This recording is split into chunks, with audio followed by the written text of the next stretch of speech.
नमस्कार आजकेर आमार रेसिपि पोस्तो दिए टैंगरा माछ। এই পোস্ত দিয়ে ট্যাংরা মাছটা আমি কত সহজভাবে আপনাদেরকে বানিয়ে দেখাবো।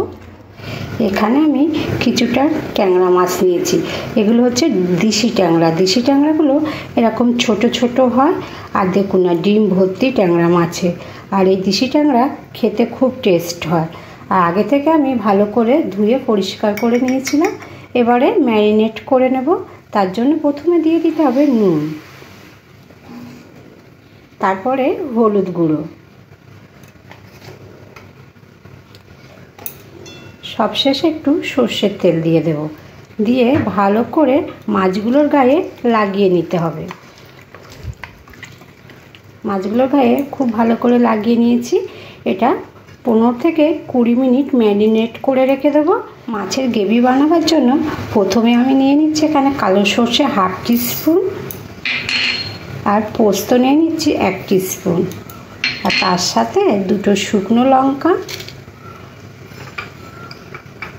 আর একটা টমেটো।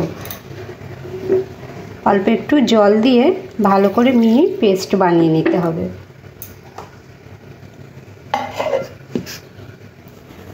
কড়াটা খুব ভালো করে গরম করে নেওয়ার পরে কড়ার মধ্যে সর্ষের তেল দিয়ে দিচ্ছি মাছ ভাজার জন্য।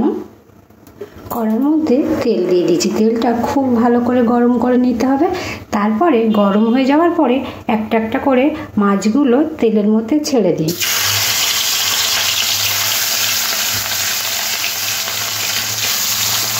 ট্যাংরা মাছটা একটু ভাজতে গেলে একটু সাবধানে ভাজতে হবে, তাতে তেল ছেড়তে হবে। মাছগুলো একটু উল্টে পাল্টে এরকম কড়া করে ভেজে নিতে হবে। বাকি যে মাছগুলো আছে একই প্রসেসিংয়ে ভাজবো।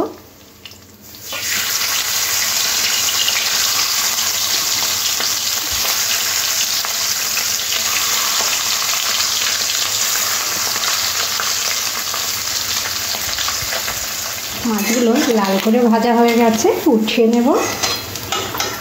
এই তেলের মধ্যে কালো জিরে ফোড়ন দিয়ে দিই।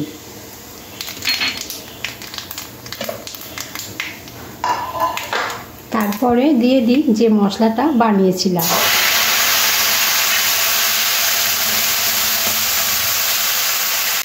মশলাটা একটু হালকা নাড়াচাড়া করে নেব, বেশি কষতে লাগবে না।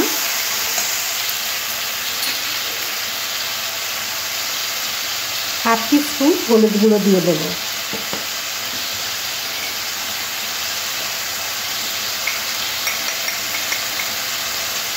স্বাদ অনুযায়ী নুন,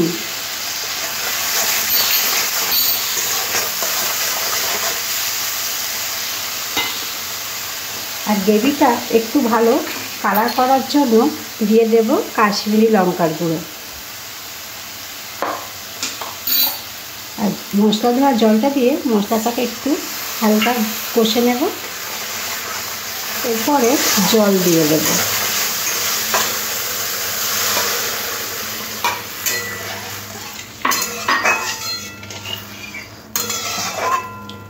গ্রেভিটা ফুটে উঠলে ভেজে রাখা মাছগুলো দিয়ে দিতে হবে। 6 থেকে 7 মিনিট পরে চলে এলাম। ঢাকাটা উঠিয়ে নেব। দেখুন গ্রেভিটা কি সুন্দর হয়েছে, খেতে ততটাই ভালো লাগবে।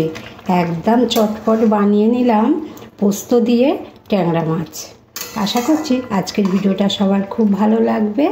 আর ভালো লাগলে লাইক শেয়ার কমেন্ট করতে ভুলবেন না।